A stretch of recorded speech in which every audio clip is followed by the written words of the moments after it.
I want to thank you for, I guess, figuring it out. It was more relying on you to try and work around your insane schedule Yeah. than me. And then obviously the time difference and stuff as well is difficult. The first question I like to ask everybody is, where did your journey with maybe movies and horror and stuff, is there a point in your life that you can look back to as like your gateway into everything? Into the horror genre specifically? Yeah. Yeah, because movies in my family have always been a big deal. My mom introduced me to like Woody Allen movies for the first time, and then my dad was showing me like the action stuff. And I remember when I was like somewhere in elementary school, I remember it being at this one particular house. So I must have been like 8 or so. And I remember my dad telling me about the scariest movie he ever saw was Alien at that time. And this is, the early 90s. And so I just remember him telling me that he didn't sleep for like weeks. And I think he had gone to the theater to see The Sixth Sense because that movie kind of transcended out of just horror lovers into it kind of infiltrated, like parents were going to see it, but also kids were going to Yeah. see it. So he was telling me about he had never been the only time he had maybe been more afraid was when he saw Alien. And so I remember those things in my mind being like, man, I want to watch scary movies. And for me at that age, E.T. was a scary movie. Yeah. When, they have like very horror type shots in the beginning when he's like at the shed and the lighting and the ball rolls out and him running through the field. Hmm. And I remember being so scared of E.T.'s like scream because it Yeah. was so unearthly. So I think that was like when I first started enjoying being scared because it was safe, but also scary at the same time. And because I used to ask that question, and I kind of would frame it a lot more. What was the first horror movie that got you into things, or what? And a lot of times I found the answer being things like E.T., Gremlins, stuff like that was coming up more than actual. I think a lot of people would expect, oh, I saw The Exorcist, I saw Psycho, I saw this, I saw that, and a lot of people Well, seem yeah, to have because those if answers. if you ask specifically about horror, like I'm pretty sure I don't know if it was the exact same year, but like around the same time, like Signs and The Ring came out, and I Yeah. saw both of those in the theater, and those were some of my earlier experiences with horror, and it just launched everything. After that, I just wanted to go to every single scary movie. So yeah, so from that point, you weren't one of those people that shied away. You just kind of wanted to be completely. Yeah, no, not at all. I've always kind of chased fear because my dad's a minister, and the first church that I grew up in for like all of elementary school, he would take us there on like a Wednesday night when he had a meeting, and my brother and I would just roam this empty church, and it was out in Pennsylvania. It was like this massive, massive church, and we'd be in the sanctuary with the lights off. There was a whole basement that didn't have windows that was like the size of the entire Christian education building, and we would just go down there in pitch blackness and explore without any eyesight, with just the feeling of touch. And I loved that fear that comes over you and the bravery that you have to find to kind of conquer it. And likewise, there was the graveyard outside, and I remember playing. I mean, as young as I can remember, we played like capture the flag and hide and seek in the graveyard. Um, have you? Is that something that you're also interested in? Like the idea of the paranormal, or I guess there being something else. Yeah, yeah, absolutely. So I started my channel as a YouTube channel. I always call it a channel because I Yeah. started on YouTube. But I started Hunting Season as a YouTube channel in 2013, sort of telling scary stories, writing my own. Creepypasta was just becoming a thing.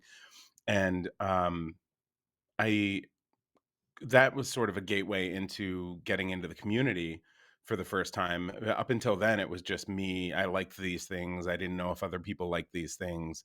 I had no idea about conventions or any of that. I really didn't even pay attention to behind the scenes or anything. It was a very personal experience until I started putting content out. And then I realized there's this whole community of people. And that's when I started connecting with other creators and just like other artists. And so I connected with a group in Minneapolis, which is where my cousins are. And every 3 months for like 2 years, I went out there and did a paranormal investigation with them just because they invited me, and I'm a documentarian by trade, so I would bring my camera equipment and shoot it like it was an episode of Ghost Adventures or something, and I have all that footage on a hard drive. It's like terabytes of footage.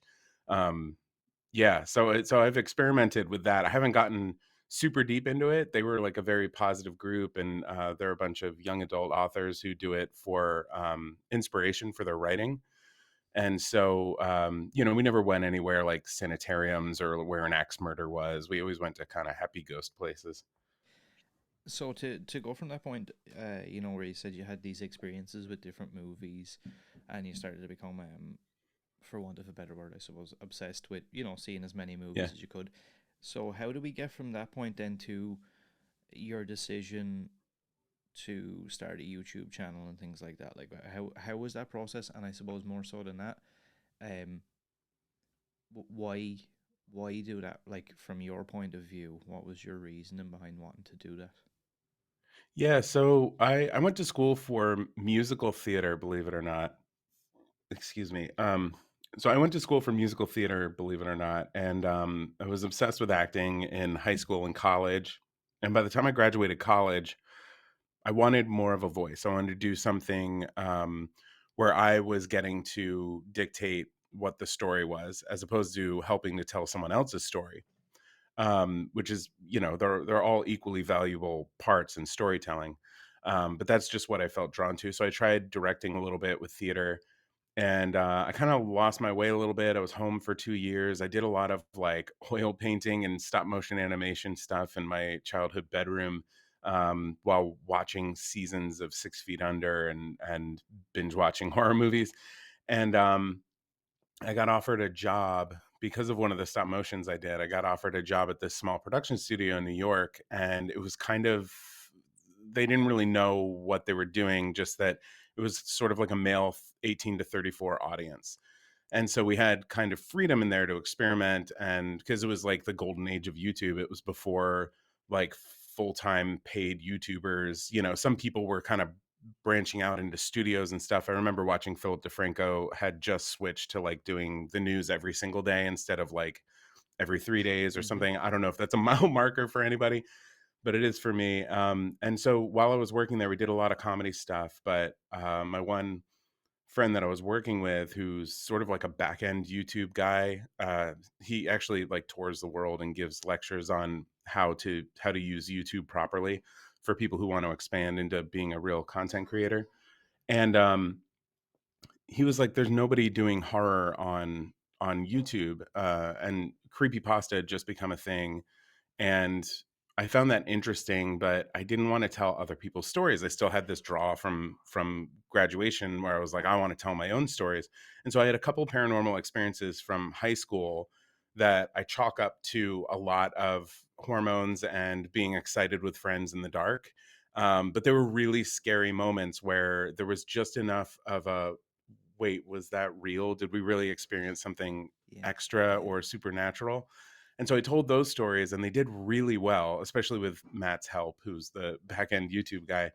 And so after my three stories were done, I was like, well, I want to keep going. And that's when I started writing my own scary stories. Um, out of those experiences you had, what would you say was the scariest one?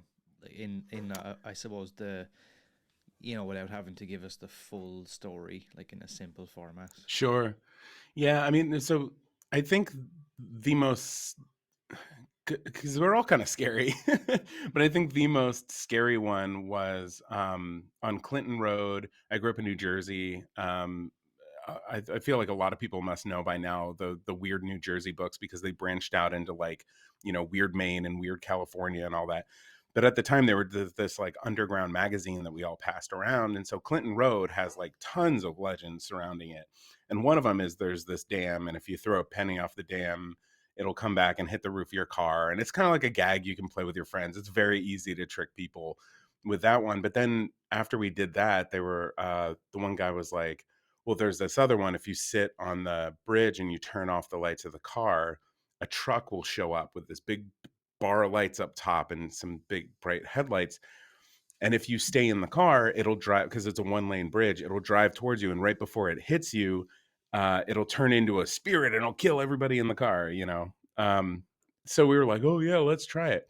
And the truck showed up, and, like, right when it should have, and we were freaked out. We started the car, we backed off the bridge, and it went by really slowly, and so we were like, "Let's do it again."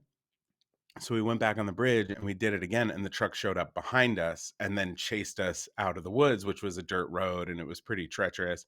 And we felt like we just barely got away.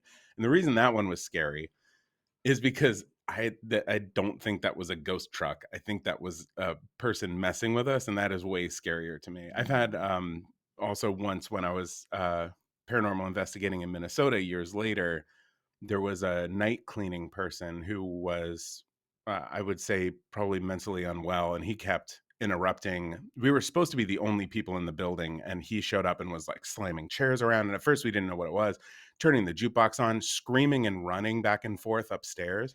And eventually, he came into the basement where we were and confronted us. And so, to me, people are way more scary than ghosts. That's actually quite horrifying. Do you Hmm. think in those situations where people have these what they feel is a paranormal experience or a haunting or something like that, do you 100% believe in that, or do you think some of it is like I find here that the town I'm from in Ireland, uh, not far from here, we have Ireland's most haunted house. It's a place called Loftus Hall, Hmm. and the story is like that the devil had visited there, and it's like this awful place, and if you go there, there's spirits and there's demons and all this stuff.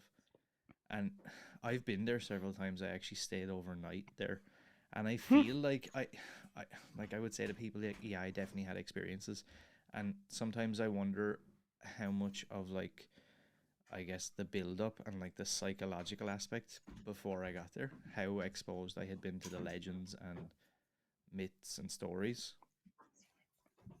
How much do you think that I guess feeds into things like that when you visit a place that's said to be, haunted or something awful happened there? Is it a case of your mind filling in the gaps? One second. Have a good day, bud. I love you too.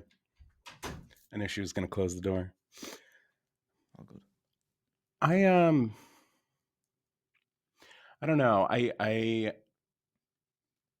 guess I would call myself gleefully skeptical, because there's, even though I've experienced some stuff, even though I've been on a lot of these ghost hunts, and I really do believe that in the moment I'm believing what I'm seeing is real, and everyone in the room is experiencing the same thing. So it's a shared experience, not just a personal experience. The more time I have away from it, the more I start to doubt myself. And Yes. that is always, and I think that's healthy. You know, I think it's healthy to have a skeptical view of the world, not a pessimistic view of the world, but, a skeptical view of the world, because it keeps us safe, and it keeps a certain amount of, like, if you're afraid to burn your hand on the burner, then you're only going to burn yourself by accident. But if you're not afraid of it, you're probably going to burn yourself all the time. Um, so I don't know. I think deep down, I believe that that stuff can exist. And I believe that there's a lot of mental illness in the world that blurs that line.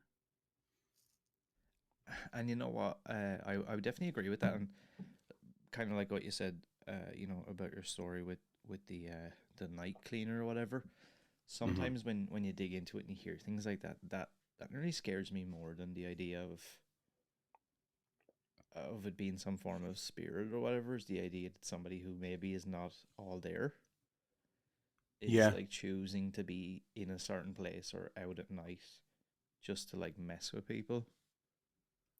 Yeah. Yeah, because so the first place that I went to as a high schooler was this old age home that had burnt down, and I think a bunch of people died in the fire. And so it was known around the town as this, like, haunted, massive place. And it was dangerous because the elevator shafts were open, the attic, because the fire was damaged, but you could still get up there. And so there was a lot of danger going into that building. And there were also, like, syringes all over the floor. Like, it was not a safe place to go. I do not advocate for anybody breaking into places you shouldn't be in. But I was a dumb teenager and I did anyway. And the first time we went, we were completely alone. We had free reign of the place. But I went back years later when I was in college because I went to college just about half an hour from my parents' house. And so I brought my friends back to Hilltop, which no longer exists. Um, and we went inside, and while we were in there, we started hearing voices, and we were like getting afraid, and so we were like, hello, and then it was dead silent, and then we just heard "Whoa," and it was someone messing with us, and that was way scarier than, the first time I was there, when I thought maybe saw someone's bare feet walk by, or when, because you're flashing flashlights around and there's mirrors and reflective Mm-hmm. glass and all that, like, who knows, but yeah. People are scary. Yeah, I've seen a clip before. I can't remember exactly who or where. And from what I remember, it's somebody doing one of these like paranormal investigations for a YouTube channel or whatever it might be. And he's in some building and he hears voices or like footsteps, I think. And Mhm. he quietens down. And at first I was like, oh, this is just like a setup thing. And I think the story was it ended up turning out anyway. The place that he was, whatever abandoned hospital or whatever, there was a lot of like junkies and homeless people. So I think there was like dudes downstairs Yeah. that were like taking drugs and stuff, and that was like their. And they started to come upstairs as he was, and I don't know why, like, because I don't think anything ended up happening to him, but like, just you could like feel the tension he felt when he could hear people, and he just Yeah. stops and like it's pitch black, and he's like, okay, what's going on? And then you can hear them come up the stairs, and I'm like, I don't. That's just not for me. Yeah. Well, and that's why, like, the scariest horror movies for me, I mean, like, I'm really scared of possession movies just because they're freaky. But the true deep fear that I have when watching movies usually comes from like a survival horror movie. I just watched one last night called Eden Lake, where this Yes. couple, they go on vacation and they start getting terrorized by these kids, and the kids just basically hunt them. And that is terrifying. Or like Super Dark Times, where there's an accident that changes someone in their court, changes the dynamic of the whole group. Mean Creek has a similar feeling where someone gets killed by accident, and it just like that's the terror of it all. Because it is like simultaneously so easy to kill a human being, and also like incredibly hard at times, depending on, I guess, on the weapon.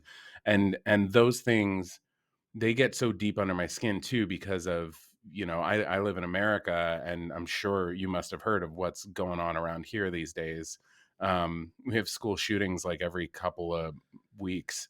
And the most recent one is impossible not to just take over your entire mental health. And so, to then give the other side of it, like, ghost movies are almost always about misunderstanding what's left over from a human being and trying to like figure out the mystery, and you end up loving the ghost, and the ghost is like, all I wanted was to be seen. It's Mm-hmm. like, ghost movies are almost always like kind of heartwarming horror. And I think that is like a reflection on what the world might actually be like the paranormal world. Because I believe, I think what's left over, are more like thoughts and feelings of a person, Mm-hmm. less like an actual human being there. So, people talk about like, oh, my grandfather came back and I found my keys or something like that.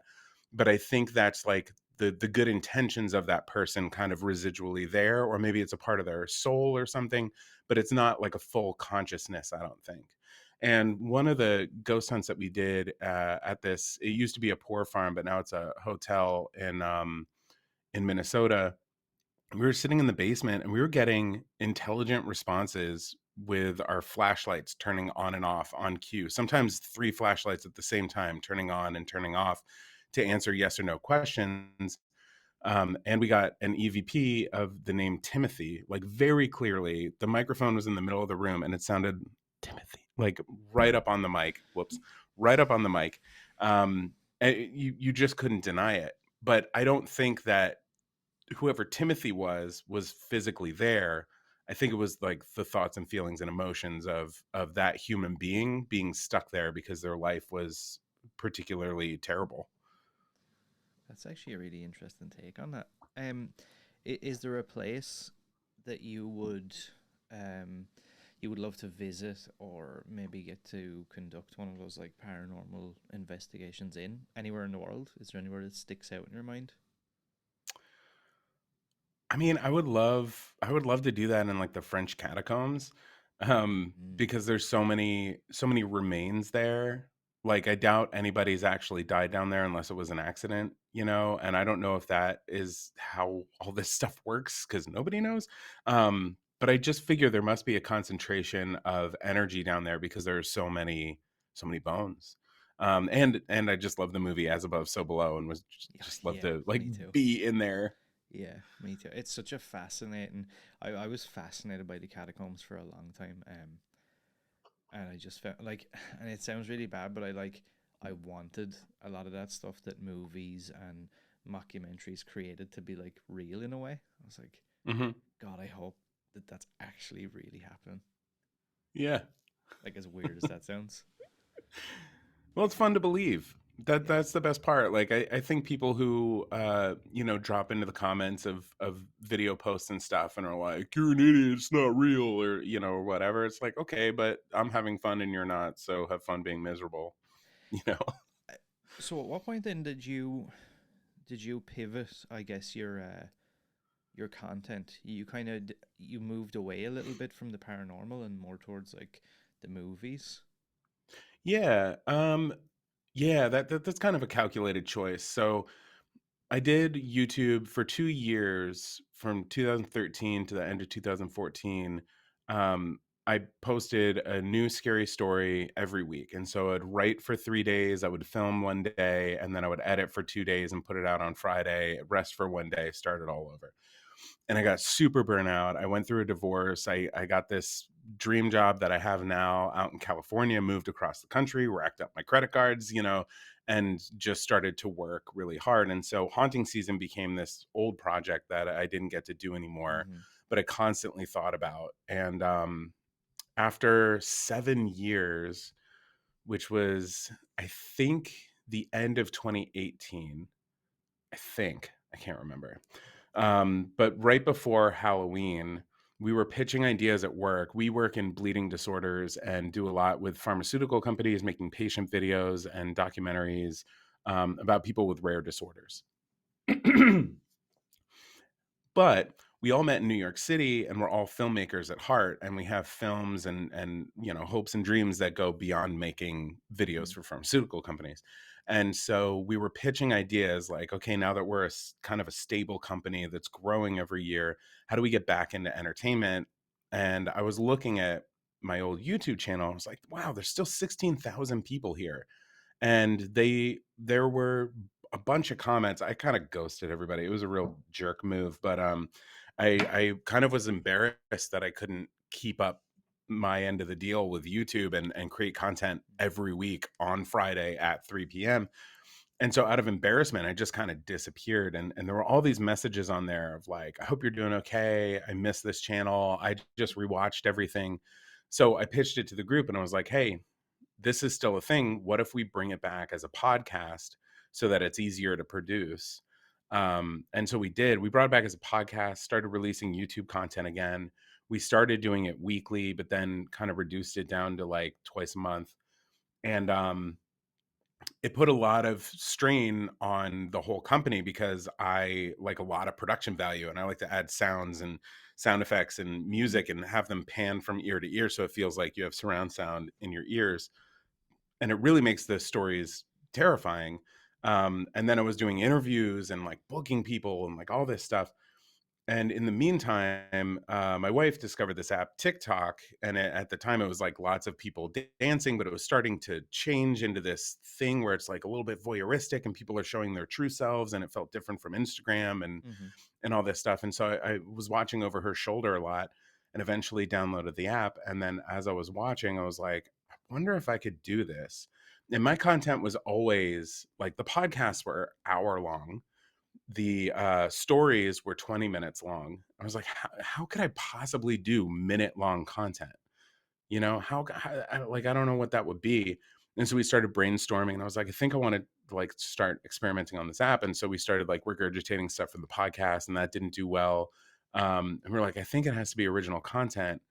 And and so then we started like, okay, well, what if like, certain days of the week you're reviewing a horror movie, certain days of the week you're talking about folklore, certain days of the week you're talking about haunting, certain days of the week you're talking about haunted places. And so we had this really complex schedule. Like Monday we do this, Tuesday we do this. And for a year, again, I guess I love to burn myself out. But for a year, I just posted every single day. And the growth Wow. was unbelievable. I got to 250,000 followers in 1 year. Um, and then sort of the system changed again, and I wasn't seeing the same results. And so I scaled back a little bit.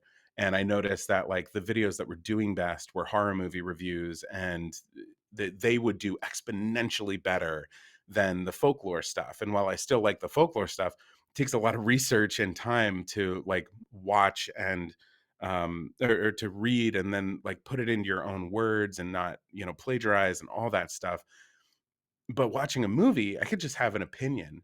And so I started leaning into that, and that's when I feel like it really just became like, okay, well, that's what I'm going to do on here is I'm going to be myself. And instead of making the content I think people want to see, I'm going to make the content that I want to make and that I have the time to sustain as a project. And so that's where I am now, is there's a little bit of a mixture of other things that I'm doing. Like if I go to a museum or, anything in the horror world, or I want to shout out another creator. Um, and for June, I'm going to be doing this project. I'm teaming up with another content creator called Queer 101 IRV. And they send binders out to people about LGBTQIA plus stuff, like for youth that needs that information. And she doesn't have they damn it, and they don't have a lot of resources. So I'm teaming up with them to reach out to other creators on the app that I'm mutuals with to say like, hey, what's your favorite character or book or movie from the queer community? And we're going to be putting out content all throughout June to sort of celebrate LGBTQIA plus queer representation in horror, but to also like elevate other content creators. And that's really where I've found that the whole haunting season thing is going, is to uplift other people and to create a community rather than just have it be about me all the time, because that to me starts to get boring. And if it gets boring to me, then what's the point? You said there twice, you mentioned burnout, and that's another thing that I'm kind of fascinated by in a way. Um, to I guess do that to yourself twice, but Mhm. then still be extremely creative and obviously extremely motivated.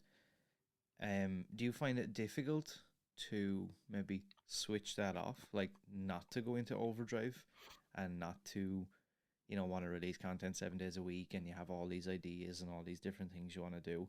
Is it really hard for you, or how do you, I guess, turn that down a couple of notches? um I guess I'll start with the second part, because the truth is, the realization that I have anytime that I experience burnout is that I'm trying too hard and I'm not having fun anymore. And so I have to remember like I should be having fun, and I should be focusing on what I want to do, because nothing else matters in your own life than what you whoops than what you want to do. And what I want to do is I want to help other people. That's why I make documentaries. That's why I work at a company that makes documentaries, is because yes, it's fun to tell stories, but it is incredibly deeply meaningful to me to tell other people's stories that need to be told.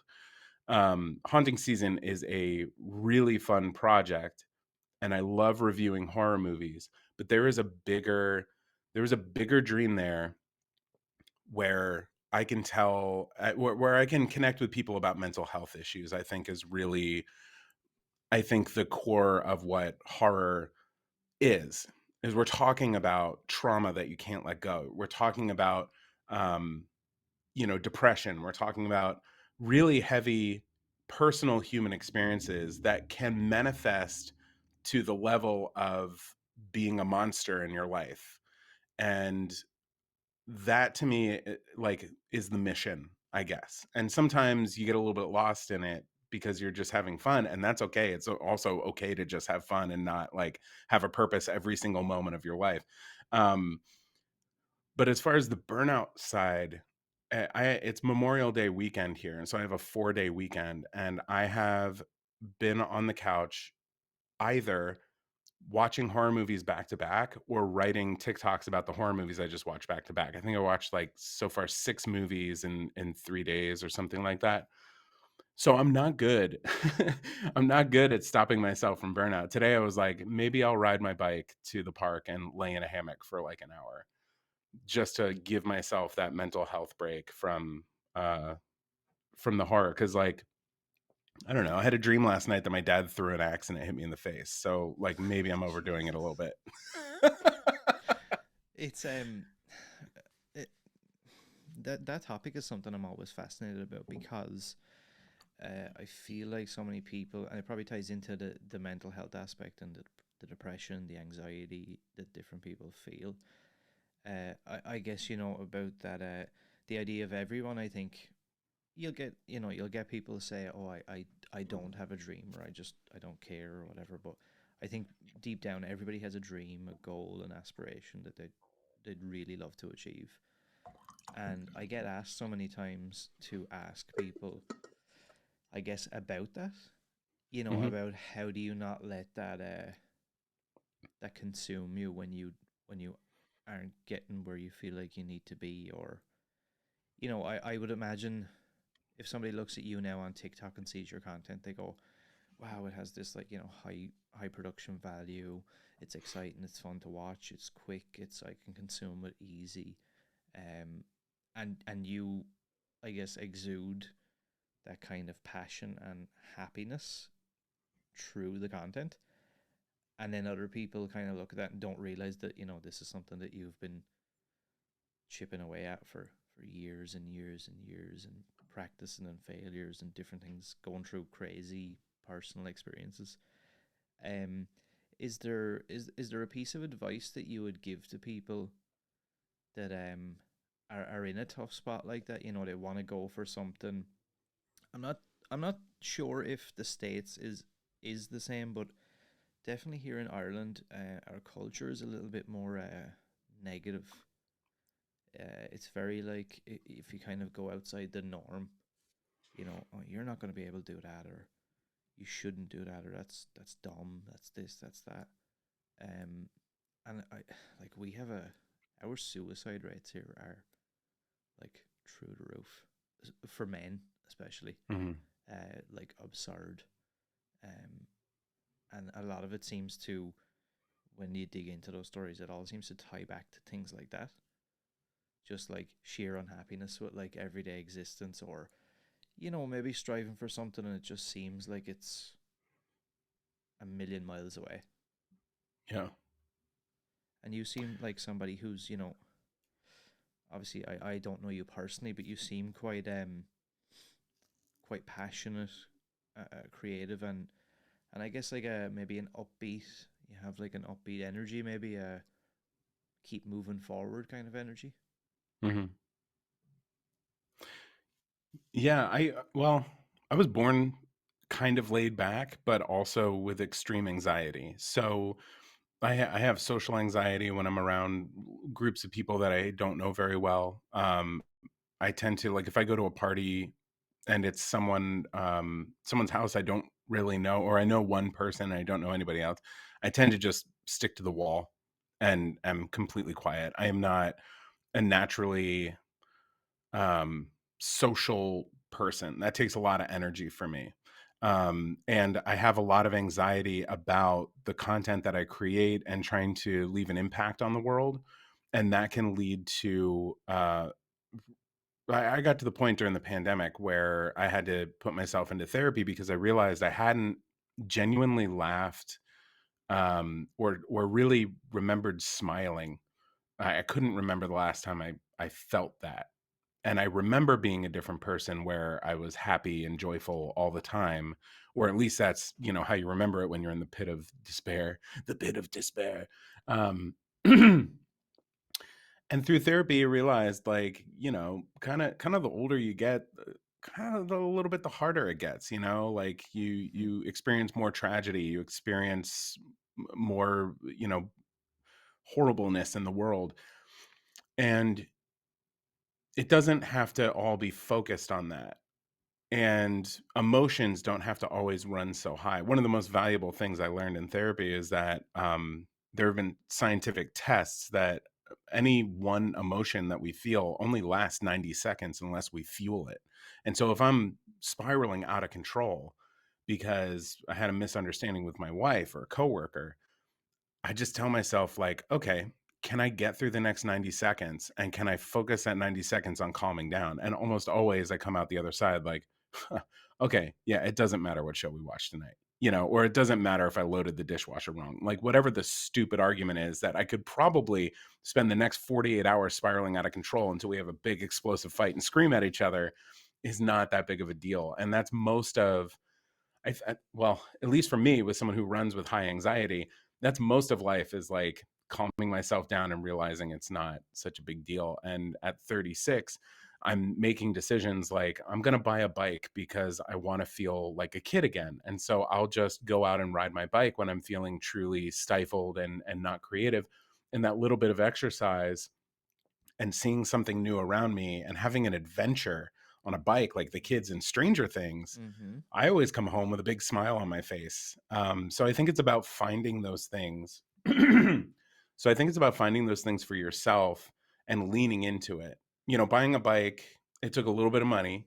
I didn't buy the most expensive bike. I just bought one that I liked, but it took a little bit of money. It took a little bit of motivation, but it was a great decision for me because from that moment on, I have this freedom at my fingertips where anytime the weather is nice, and I live in Southern California, so anytime the weather is not impossibly hot, I just hop on my bike and it's wonderful. Um, and I think with anxiety driving a lot of my motivation to create content, um, I also have to do things like walk away. I just took it's the middle of busy season at work, and I just went and worked at an Airbnb for a couple of days with my wife. It was our anniversary, and I just tried to focus half the day on work and half the day on relaxing. And I'm Mm-hmm. still relaxed from that. And it's been over a week since we've been back, and not everybody has the resources to do something like that, but you can create these little, like I was just saying, I might take my hammock to the park and just like lay in it for a little bit. Like that's free, you know? And finding those ways to like give yourself mini vacations, I think can break up the systemic like drive or anxiety. I've never thought of self-harm. So I don't know what that's like for people. And I think in America, um, a lot of the self harm stuff comes from, I think, the chaos around us.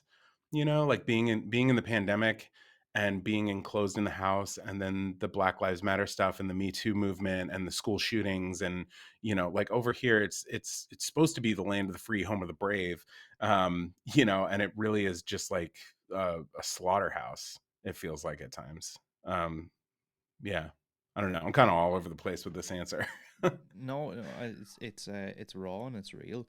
Is there and I guess just to the last little bit kind of connected to that, um, have you ever have you ever found it difficult, being, I guess, in the industry you're in and having all this creativity, and like you said, sometimes maybe you find it a little bit harder to kind of switch off and having to actively, I guess, catch yourself and be like, okay, I need to do this for me now. I need to take time. Have you ever found that, I guess, impede your personal life? Like obviously without getting super into your actual personal life, but relationships with your wife or friends or close family or anything like that. Yeah. Yeah. I mean, it takes a lot of work. And any relationship takes a lot of work. Friendship, partner, all that stuff, work relationships. I mean, it all takes work and conscious effort. And to be someone who creates content for a living and then also creates content for a hobby, it's very hard to find that off switch because I'm constantly like, oh, how can I make content out of this? Or like, oh, I got to bring a camera with me. I'm also a photographer. I also have done some like weddings and portraits, and I'm just like, I just constantly want to create because it's my favorite thing to do. It's my hobby, and somehow I was lucky enough that it turned into also my work.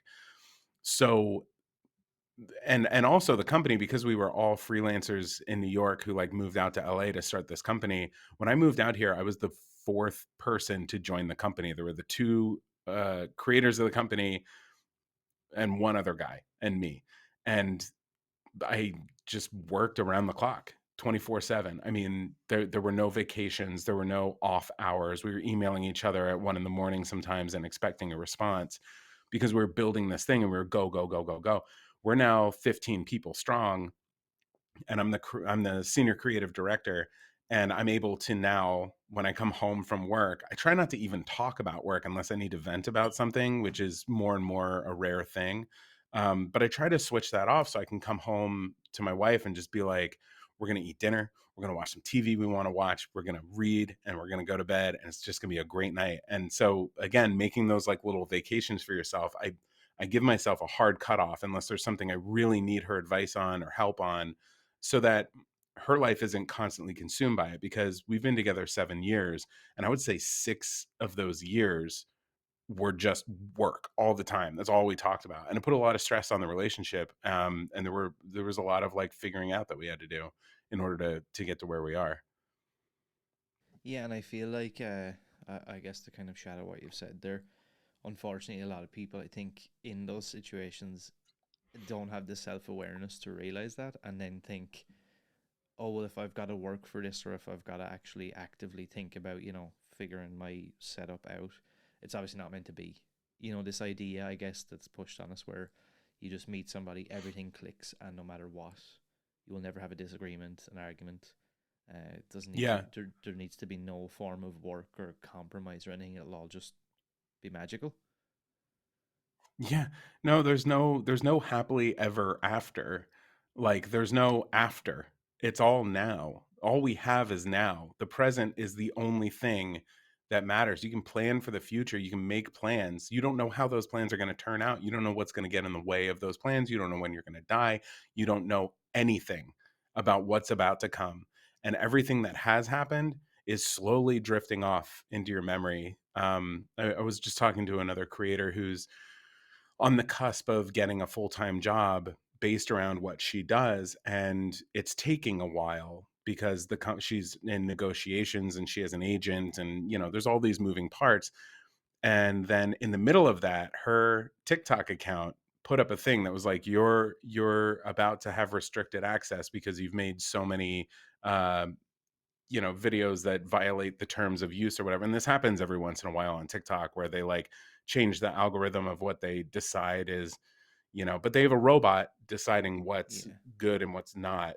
So you get all these like false claims that like, I've had totally G-rated posts of mine be like, you're flagged for sexual nudity and underage minors or something like that. What?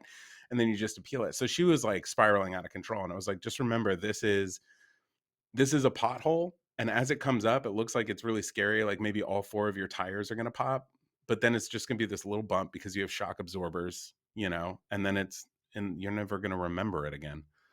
It's just going to fade off into the distance. So the only thing we have is now. You have to be present, and that takes a lot of work. But you have to be present and like focus on the things that really matter moment to moment. is there before we get off this topic, is there anything in particular that I guess maybe you wish you knew years ago, or something you use now, or have, maybe it's a book, maybe it's a quote, anything that's kind of, I guess, really helped you to kind of see things for how they are?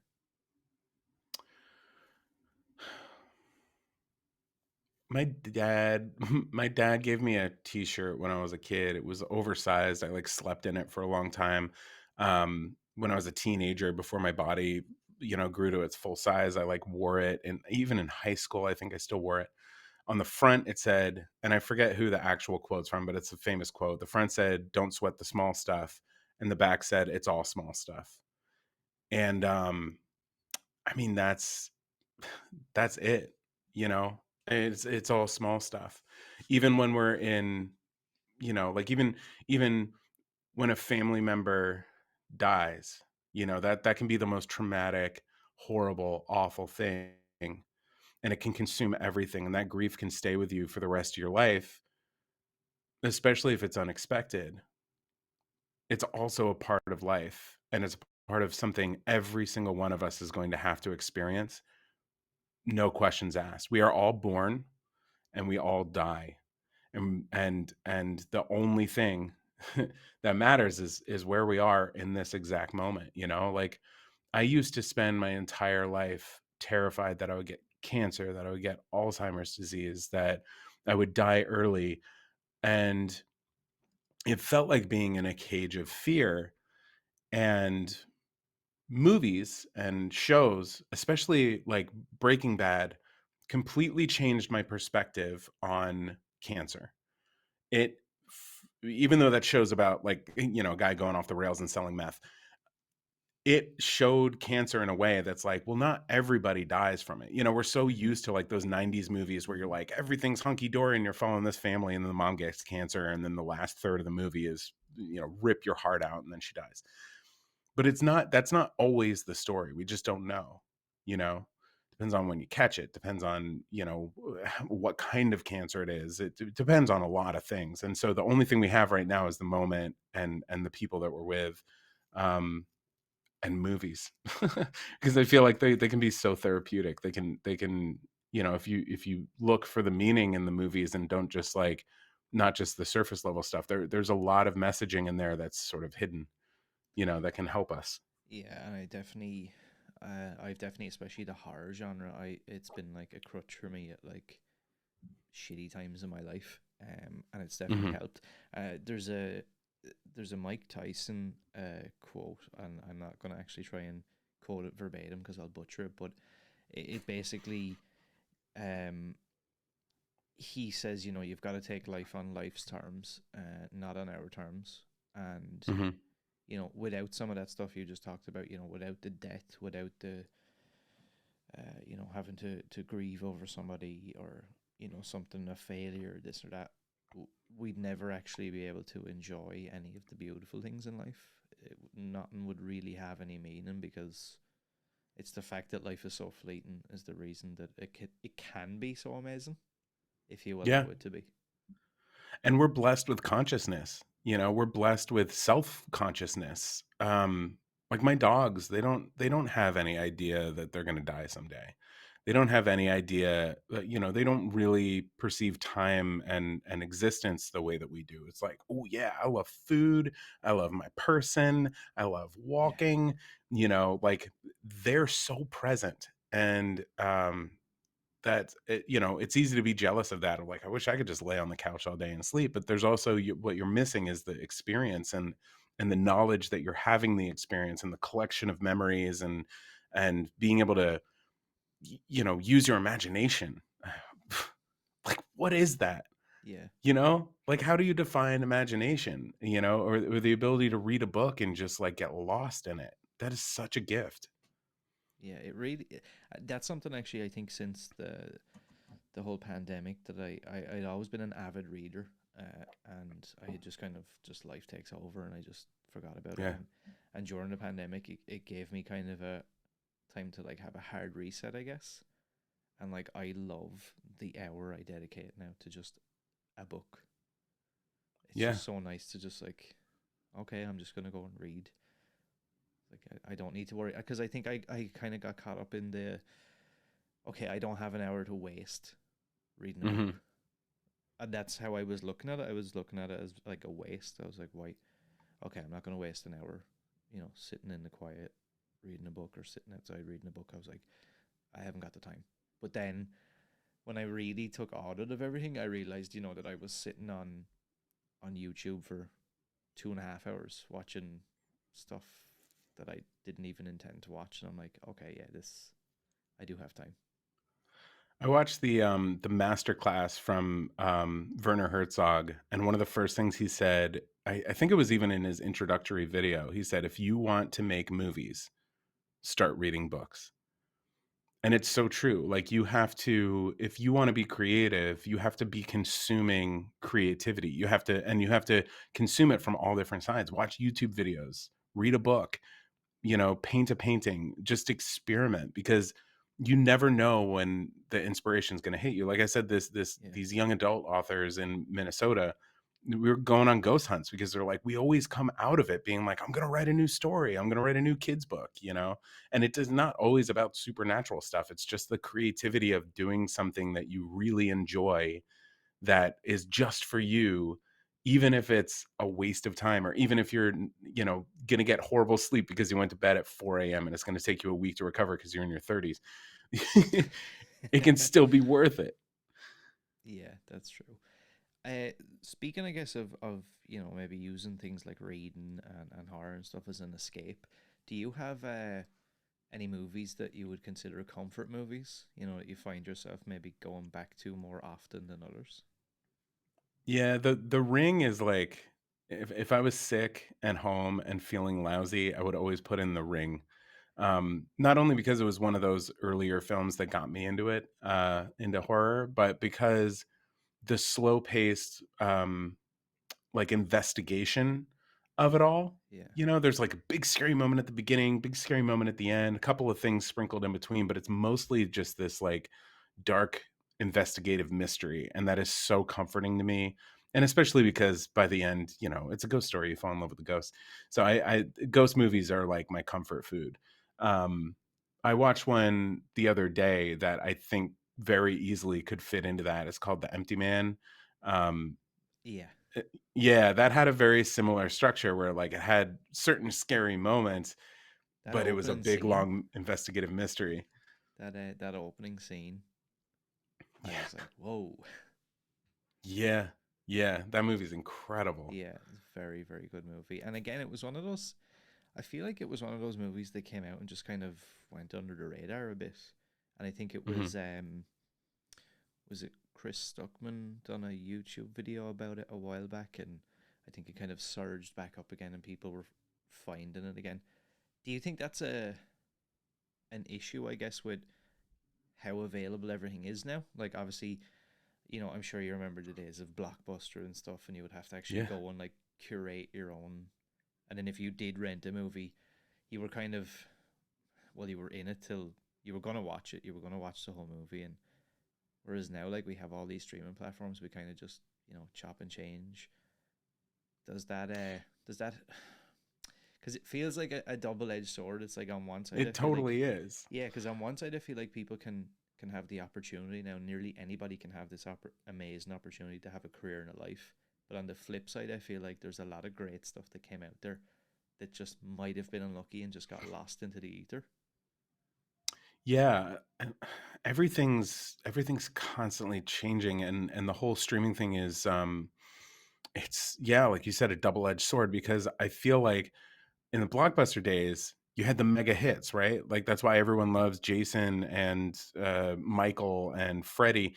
Those were the mega hits. Those were what everybody wanted to watch. And so Blockbuster would have like 10, 15 tapes of each of those, and you could guarantee to get it. So you want horror, you go to Blockbuster, you get and then you'd have like your neighborhood store, and like the nerdy guy running it would be like, well, my boss lets me every 2 months pick out like three more obscure movies, and so Mm-hmm. you might over time get to see some of like Chopping Mall or the Slumber Party Massacre or something. But chances are you weren't renting those unless you were a very specific person who had a very specific store who met your needs. Nowadays, the accessibility, the double-edged sword of it all is like, okay, there's a lot to choose from. It's hard to know what to get where. I think my wife and I, between us and our friends, like have every single streaming service. And so when I want to watch a movie, I will I have an Apple TV. And so I'll put it into the Apple TV and it'll tell me what streaming service it's on. And I'd say 8 times out of 10, it's on there for free or for the subscription Yeah, price. yeah. And then the other percentage, I just it's like, "You gotta pay money? Nah." Or if I really wanna watch it and I missed it in the theater and I feel, like, lousy about it, I'm like, "Okay, fine, I'll pay the money." And that's tough because before Netflix, but after Blockbuster, I was buying movies on iTunes all the time. I was dumping hundreds of dollars per Mm, month on movies, even just to rent them, and that felt like I'm helping to fuel the industry with the whole streaming thing. Like, I don't know how that works. I don't know how anyone's making enough money that like we're driving the industry. So like also I go to the AMC movies because I have an AMC movie pass. I pay $30 a month and I can see up to 3 films a week. I'm never gonna see 3 films a week. I don't have that time and there aren't enough movies out. So I hope that but also paying for a ticket is like $15. So if I see 2 movies in a yeah. month, it pays for itself, and I try to see like 5 or 6. So I just don't know how the money's working in the world. Like, are there enough people who are paying for the subscription and don't use it, that money is spread out, kind of like an insurance policy? I don't know. But I hope that, well, I guess, and then I'm going down a rabbit hole here. I guess on the other end, there's also like fundraising sites. So people can like raise money to make their movie, and then maybe the end result of like making money from the movie doesn't matter as much as like I got to make my movie, you know? I don't know. Yeah, yeah. It's funny. I was recently chatting with a female Irish filmmaker. She has a movie currently out on. I think right now it's only on the UK and Irish Netflix. You Are Not My Mother. Um, Oh, I wanted to see that. yeah. And she kind of like, obviously we didn't get into specifics, but she was like, the amount of people now, obviously over here, that seems like a big deal because it's not too often, we get somebody who starts to make kind of waves in the industry. Mhm. Um, and she was like, the amount of people that would assume that I'm like getting a one-way ticket to Hollywood and I'm a millionaire now is like couldn't be further from the truth. She was like, Yeah. okay, I flew out to LA. We done a premiere out there. It was all great. I had lots of photographs for Instagram. And she was like, 2 days later, I'm making noodles in my, one bedroom apartment. So it's not Yeah, necessarily, people don't realize that, like, people assume because of my following on TikTok that that's the only thing I do with my life. And like, why would you think otherwise, right? You see someone who's clearly got their act together with their with their nice camera and audio. Of course, this is their entire personality. I watch a lot of stuff that isn't horror. I mm, read stuff that isn't horror, like I have more of a personality than just that. yeah, It's a big part of my personality. It's part of my core traits as a human being, but I mm, also, you know, like I love documentaries that have nothing to do with anything. Um, and so it's easy to make that assumption about someone who's like made a film. So for example, my boss Ryan, who's also my friend from New York, and I lived with him, and at the time it was his girlfriend, and now they're married and they have kids. So his wife, Katie, she had been on a couple of TV shows. She had been like smaller roles. She was on like Boardwalk Empire was one of the big ones. Um, and so she was in a play. She did a lot of theater in New York. She was in a play, and then she and the playwright made friends, with a director friend, and they wrote it into a short film. And they worked on that script for like 2 years, and then they decided to make the film. So they raised themselves. I think they funded most of it themselves, but they wanted to use a really like an industry standard camera and lenses. So they raised like $10,000, which is chump change when you make even a short film, yeah, just to have the correct camera. And everybody else donated their time: the sound person, the camera operator, the editors, everything. And they made this short film. It was 10 minutes long, and they started putting in the work. No one pays for this work to send it out to places, to get people to review it, to submit it to film festivals, which costs money. It's like sometimes like $150 to submit your film to a film festival. Hmm. And then, you have a very rare chance that that actually gets selected to be shown. And so they made it into Sundance. And at Sundance, they went to all these premieres and all these meetings and, like, wore the nice clothes and acted a certain way and had business cards. No one's paying for any of this. And then through that, got a bunch of awards, ended up getting shortlisted for the Oscars, which again took them like advocating for their movie, advertising for their movie, putting it out there. They didn't end up getting on the Oscar nomination list, but they got noticed by Daisy Ridley, who was in Star Wars. And she said, "Are you working on a feature?" And they said, "Yes, of course." And then, they had been starting to turn it into a feature, but no one's paying for that work. They're just putting hundreds and Yeah. hundreds and hundreds of hours into writing it. And Daisy Ridley got interested, and they're now making it into a feature film, which I think is going to be largely funded by Daisy and her team. And hopefully will have mass distribution and get bought by a production company, but no one's paying for that work. And so even Daisy Ridley, who's been in these Star Wars movies, which is one of the biggest growing franchises next to like Marvel, um, even she's putting in free work to just try Yeah. and get a movie made. Yeah. And yeah, maybe making noodles at home. It's crazy, like, because I think, like you said, obviously the audience only see one side of a lot of this stuff, so you would just assume, that all these people live in California or LA, and it's just, you're in your convertible driving up and down in the sun, having Yeah, cocktails every day, and everything is just great.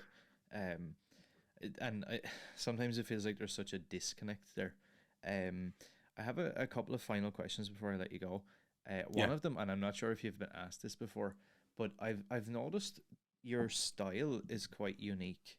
Um, like, obviously from even just like your rings, some of the clothes and jackets and stuff you wear, the I don't know what you guys call it there, but the flat cap, even with yeah. the nails, is that something that you've always been interested in or done, or is it something that I guess developed over time? Definitely developed over time. But I think so in high school, because that's kind of like when you first develop a personality, you're like regurgitating a lot of your parents' thoughts and stuff you heard on TV, but you're like starting to be like, I might have a style. Mm-hmm. Um, in high school, I was very into punk rock and lots of like camouflage jackets and like jackets from Vietnam and like big baggy my wallet and stuff. And I was really into that music at the time. That was a lot of my identity. And I was also on the fringe. I didn't have a lot of friends, so it was easier to be friends with skateboarders and punkers Mm. and go to punk shows than it was to like get in with the in crowd and like the sports people. And then I found theater, and I realized that like theater people are much more expressive and they're much more free, even if even when you're young